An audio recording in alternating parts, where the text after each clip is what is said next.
This channel does not promote any violent, harmful, or illegal activities. All content provided by this channel is meant for an educational purpose only.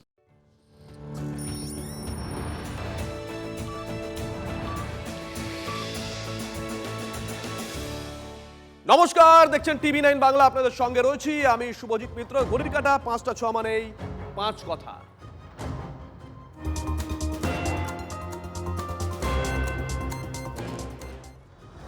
আর শুরুতেই আজকের বড় খবরের দিকে নজর রাখতে হচ্ছে। পুলিশ কনস্টেবলকে মারধরের অভিযোগ, গ্রেপ্তার করা হয়েছে হুমায়ুনের ছেলেকে। গ্রেপ্তার জনতা উন্নয়ন পার্টির প্রতিষ্ঠাতা হুমায়ুন কবিরের ছেলে, তৃণমূল কংগ্রেস নেতা গুলাম নবী আজাদ।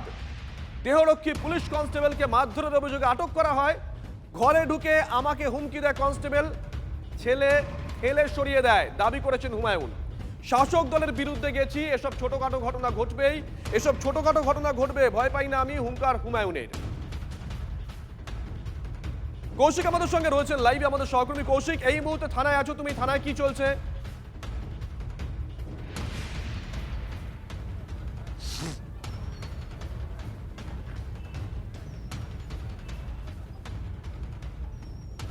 কৌশিক শুনতে পাচ্ছ?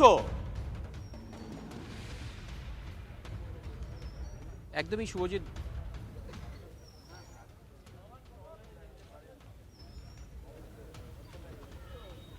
কৌশিক থানায় আছো তুমি, ঠিক কি ঘটছে ওখানে এই মুহূর্তে?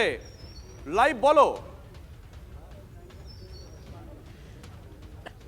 দেখো শুভজিৎ, আমরা কিন্তু এই মুহূর্তে রয়েছি যে শক্তিপুর থানা, যেখানে হুমায়ুন কবিরের ছেলে গোলাম নবী আজাদ তাকে নিয়ে আসা হয়েছে, এবং যে অভিযোগটা মূলত যে হুমায়ুন কবিরের যে নিরাপত্তারক্ষীকে মারধর, কিন্তু পাল্টা অভিযোগ চলছে। তবে তার মধ্যে যেটা হুমায়ুন কবির দাবি করেছিলেন যে তার ছেলের বিরুদ্ধে জামিনযোগ্য ধারা দেওয়া হয়েছে।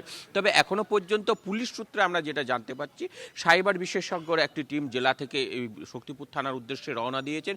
সেই সাইবার বিশেষজ্ঞরা এখানে আসবেন থানায়, তার পরবর্তীতে যে হুমায়ুন কবিরের বাড়ি সেই বাসভবনে যাবেন, অফিস যে কার্যালয় ছিল হুমায়ুন কবির, সেই কার্যালয়ে যাবেন এবং সেখানকার যে সিসিটিভি ফুটেজ, সেই ছবি, সেই ভিডিও ফুটেজ কালেকশন করবেন এবং সেখানে দেখবেন যে সেখানে অরিজিনালি কি ঘটেছিল, কি আদৌ কি তাকে মেরেছিল না আচমকা ঘরে ঢুকে গেছিল সেই নিরাপত্তারক্ষী, সেই বিষয়টি খতিয়ে দেখার পর তারপরে কিন্তু তার বিরুদ্ধে সেই রকম পদক্ষেপে মামলা দেওয়া হবে, এমনটা কিন্তু পুলিশ সূত্রে জানতে পেরেছি। তবে হুমায়ুন কবির ঘণ্টাখানেক থাকার পর তিনি বলেছিলেন যে জামিনযোগ্য ধারায় তাকে মামলা দেওয়া হবে তার ছেলের বিরুদ্ধে, এবং তার বিরুদ্ধেও মামলা হবে।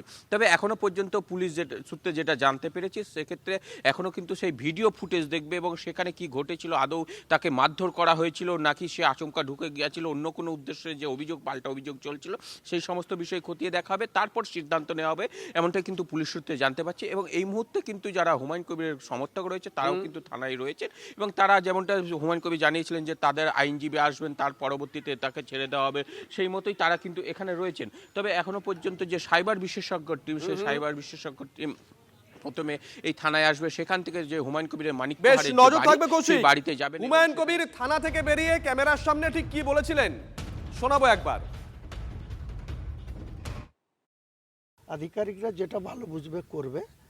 আমার ছেলেকে নিয়ে এসছে, ছেলেকে তার বিরুদ্ধে যা করবে, আমার বিরুদ্ধেও যদি কিছু হয় আমি আইনের দ্বারা সেটা, দীর্ঘদিন সিপিএমের মোকাবেলা করে এসেছি, আজকে আবার শাসক দলের বিরুদ্ধে গেছি, এসব ছোটোখাটো হবে, এসব আমার অভ্যস্ত আছে 43 বছরের রাজনীতিতে।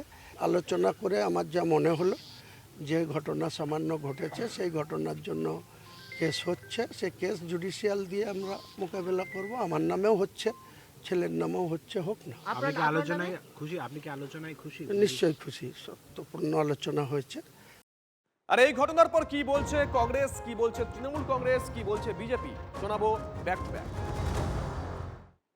ওই দেহরক্ষী ওনার কাছে বর্ষ শেষে ছুটি চেয়েছি ওনার ছেলের কাছে, তো সেই নিয়ে উনি ছুটি দিতে সম্মত হননি, সেই নিয়ে কথা কাটাকাটি হয়, দেহরক্ষীকে ঘাড় ধাক্কা দিয়ে বের করে দিয়েছেন। এবার সরকারি পুলিশের কর্মচারী, তার গায়ে হাত তোলা তো ক্রিমিনাল অফেন্স। হুমায়ুন কবিরের ছেলে তো তৃণমূল ছেড়ে যাননি, কিন্তু তা সত্ত্বেও যখন অভিযোগ উঠেছে তখন পুলিশ নিরপেক্ষভাবে কাজ করেছে। এটা তো আরো প্রমাণ হলো যে এই সরকার রাজধর্ম পালন করে। ব্যাপারটা হচ্ছে যে উনি সবাইকে স্বাগত জানালেন, আর খানিকক্ষণের মধ্যে পুলিশও ওনাকে স্বাগত জানাতে পৌঁছে গেলেন। আমার প্রশ্ন হচ্ছে, হুমায়ুন কবির আজকে যদি তৃণমূলে থাকতেন, আজকে যেহেতু উনি দলে নেই, যে অভিযোগটা আসছে, অভিযোগ যদি সত্যি হয়, মমতা ব্যানার্জি নিজে বলেছিলেন পুলিশকে চর মারবো, তো তখনও কেউ কোনো কথা তোলেনি। আজকে যেহেতু হুমায়ুন একটু ডান্দিক বাদিক করছে বলে তার বাড়িতে পুলিশ গেছে, যেরকম আমাদের সবার বাড়িতে হয়, কি আছে? দেখুন, সত্য মিথ্যা এগুলো তো তদন্ত সাপেক্ষ। পুলিশ সত্য বলছে না হুমায়ুন কবির সত্য বলছে, এগুলো তদন্ত সাপেক্ষ। কিন্তু তার সঙ্গে সঙ্গে আরো অনেক প্রশ্ন এসে যায় যে এই বিষয়টাকে নিয়ে ধর্মীয় ভাবাবেগ তৈরি করার মধ্য দিয়ে কোন উদ্দেশ্য চরিতার্থ করতে চাইছে, এটাও কিন্তু একটা ভাবনার বিষয়।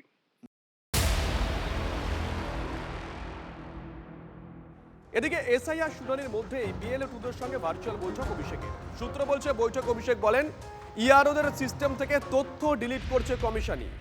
বিজেপি বাংলা থেকে 1 কোটি নাম বাদ দেওয়ার টার্গেট বেঁধে দিয়েছিল, তবে এসআইআরে সব থেকে কম নাম বাদ গেছে বাংলায়।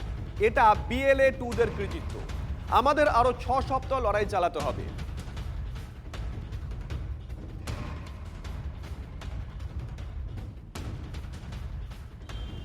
এটাও ইম্পর্টেন্ট, যেহেতু বারবার করে মুখ্যমন্ত্রীও নিয়েছেন আমাদের এই অঞ্চলের বৈঠক, এতে অভিষেকও নিচ্ছেন যে আমরা যাতে অ্যাক্টও থাকি, বিএলও 2 যারা থাকি তারা অ্যাক্টও থাকি, কারণ আমাদের একদম বেস ওয়ার্কার হচ্ছে বিএলও 2, তো তাদের যতটা মোটিভেট করা যাবে ততটা তারা 100% দিলে তাহলে আমাদের নির্ভুল ভোটার লিস্ট তৈরি হবে।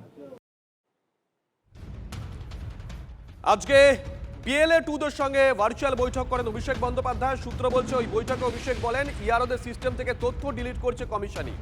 আর কি বলেছেন অভিষেক, সূত্র কি বলছে, সায়ন্তর কাছ থেকে জানবো। সায়ন্ত, দেখো, অভিষেক বন্দ্যোপাধ্যায় 26শে ডিসেম্বর বৈঠক করেছিলেন দলের 15,000 কর্মীদের নিয়ে, এবং আজকে বিএলএ 2 নিয়ে বৈঠক বসছেন, এবং যেটা আগামী জানুয়ারি মাসে রাজ্য সফরের আগে এই বৈঠক অত্যন্ত গুরুত্বপূর্ণ। সেই বৈঠকে শুভজিৎ সূত্রের মারফত যেটা জানা যাচ্ছে যে বৈঠকে একাধিক বিষয় তিনি বলেছেন, তার মধ্যে অন্যতম হচ্ছে যে তিনি সরাসরি বিএলএ 2 সঙ্গে তিনি কথা বলেছেন, এবং যাতে এসআইআর থেকে কম নাম বাদ গিয়েছে পশ্চিমবঙ্গে এমনও দাবি করেছেন তিনি, আর যে কারণে বিএলএ এর কৃত্যকে তিনি কুর্নিশ জানিয়েছেন।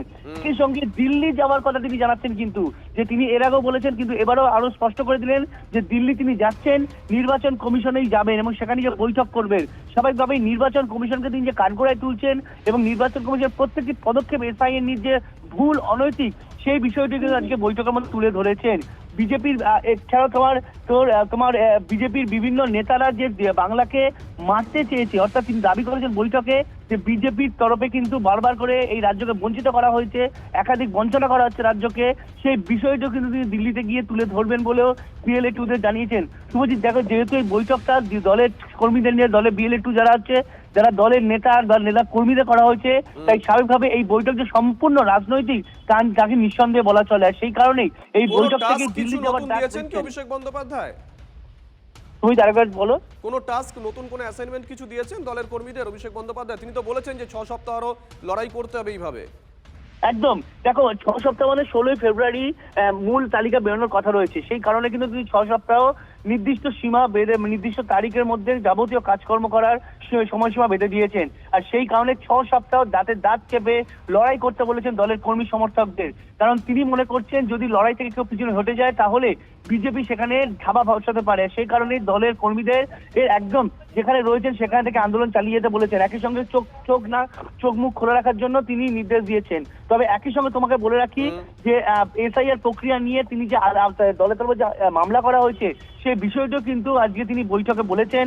একই সঙ্গে যে বিএলএ 2 বলেছেন যে প্রত্যেকটি হিয়ারিং আপনারা থাকবেন, কাকে ঢুকতে দেবে কি দেবে না সেটা আপনারা ঠিক করবেন। আপনারা যদি কাউকে ঢুকতে না দেয় অনৈতিক ভাবে তার প্রোটেস্ট করবেন।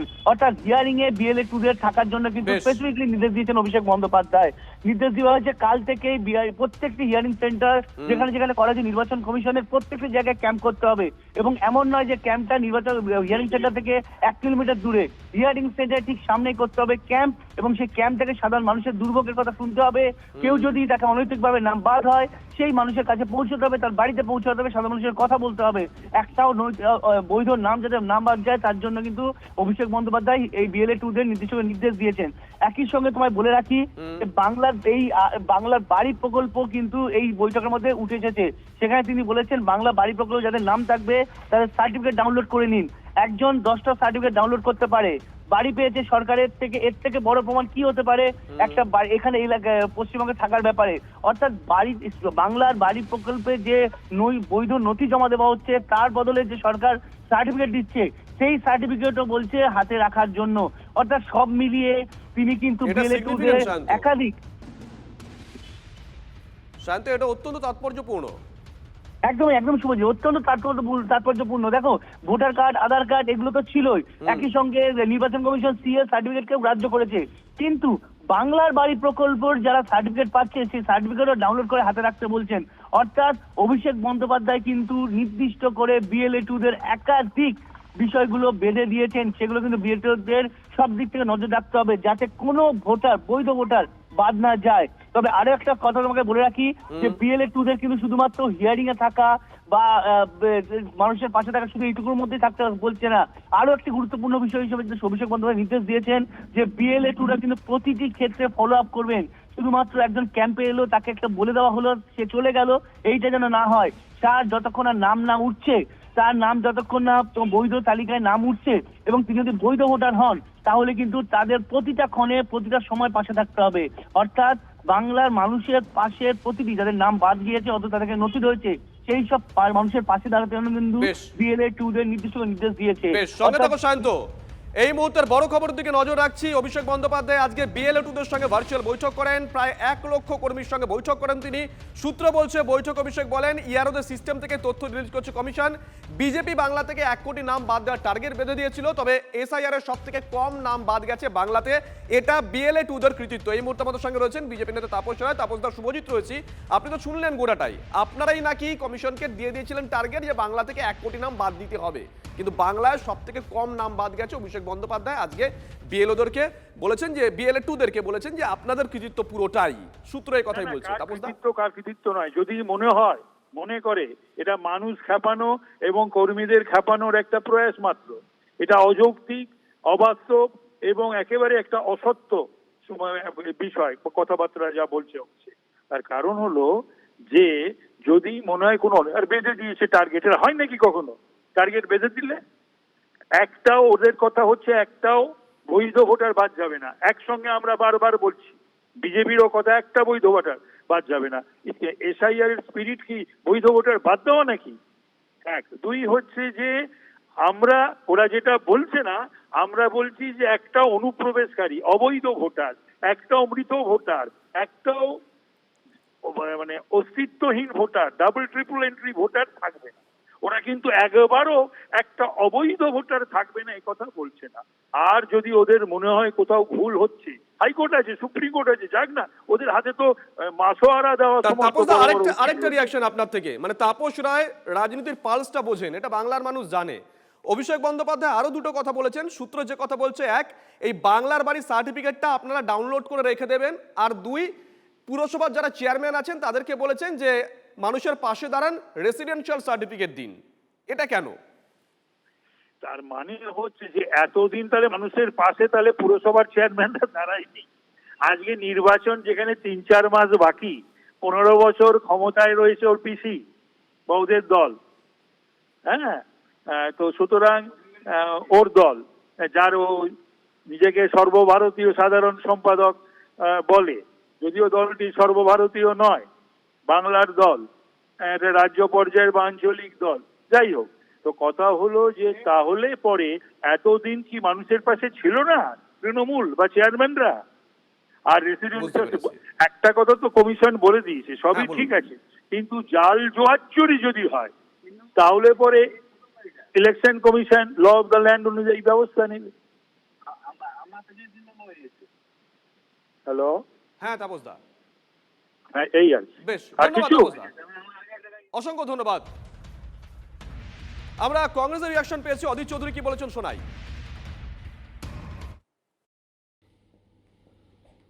রেজিস্ট্রেশন অফিসার কারা? ERO কারা? সব রাজ্য সরকারের কর্মচারী, সব থেকে বেশি রাজ্যই তো মদত করছে নির্বাচন কমিশনকে। আর যা জল দুধ যা মেলানো মেশানো সব হয়ে গেছে, এখন কি হবে জানি না। ধমকাধমকি করছে কেন তাও জানি না, ধমকাধমকি করে কোনো লাভ হবে না তাও জানি, কিন্তু দেখাতে হবে, দেখো আমরা করলাম।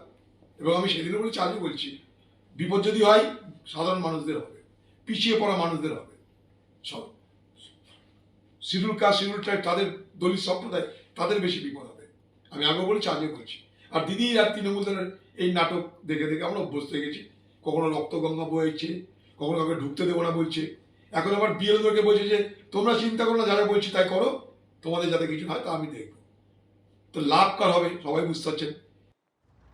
ব্যাক টু ব্যাক আরো একটা বড় খবর, কোনো মতুয়া যেন ভোটাধিকার থেকে বঞ্চিত না হন, এই দাবিতে গোটা রাজ্য জুড়ে অবরোধ কর্মসূচির ডাক দিল মমতা বালা ঠাকুরের অল ইন্ডিয়া মতুয়া মহাসংঘ। 5ই জানুয়ারি বেলা 12টায় জেলায় জেলায় অবরোধ কর্মসূচির ডাক দেওয়া হয়েছে। ঠাকুরবাড়িতে মতুয়াদের একাংশকে মারধরের প্রতিবাদ ওই দিন জানানো হবে। ঠাকুরবাড়িতে বৈঠকের পর ঘোষণা মমতা বালা ঠাকুরের অল ইন্ডিয়া মতুয়া মহাসংঘের তরফ থেকে। মমতা বালার কর্মসূচিকে আমল দিতে নারাজ শান্তনুপন্থী মতুয়ারা।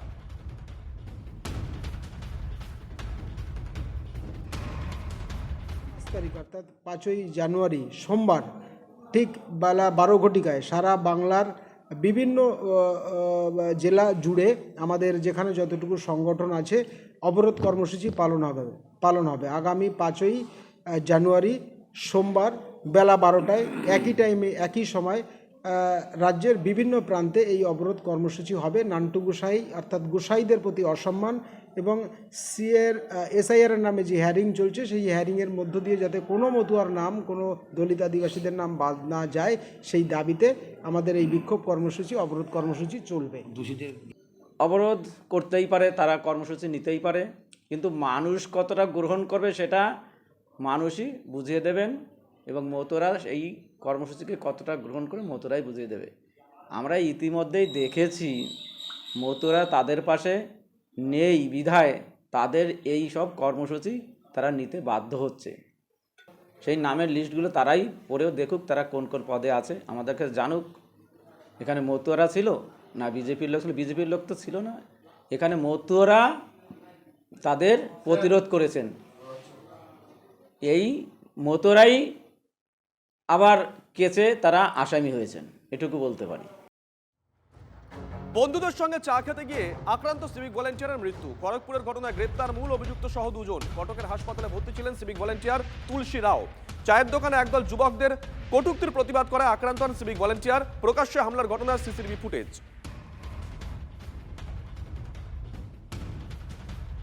ছেলেটি একটি সিভিক ভলেন্টিয়ার এবং এই সিভিক ভলেন্টিয়ারকে মালগুদামের ওখানে কতগুলো অ্যান্টি সোশ্যাল ক্রিমিনাল সমাজ বিরোধী তারা পিটিয়েছে।